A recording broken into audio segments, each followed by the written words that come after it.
La Californie, toujours en proie aux flammes. 11 000 pompiers sont mobilisés. Au total, plus de 21 000 personnes ont été évacuées, dont la quasi-totalité des habitants de la ville de Middletown. Les deux feux principaux ont déjà détruit 53 400 hectares, soit l'équivalent de 5 fois la surface de Paris. Florent Rodeau. Il ne reste presque plus rien de la petite ville californienne de Middletown.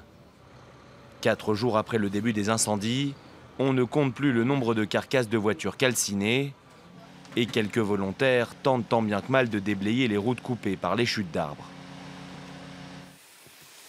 Sur place, 1800 pompiers sont mobilisés jour et nuit et le bilan qu'ils dressent est plutôt pessimiste.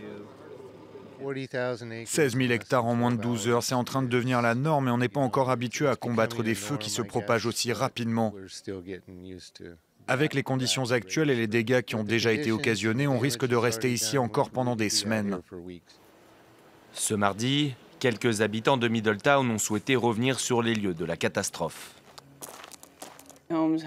Certaines maisons n'ont pas été touchées et d'autres ont littéralement été réduites en cendres. Ça ressemble à ce que vous voyez dans les films. C'était dingue, je n'avais jamais vu quelque chose comme ça. Mon beau-père est pompier depuis des années, lui non plus n'avait jamais vu ça. La Californie est toujours en proie à des feux de forêt dévastateurs. 12 foyers se sont déclarés à travers l'État, obligeant le gouverneur Jerry Brown à déclarer l'état d'urgence dans les comtés de Lake et de Napa.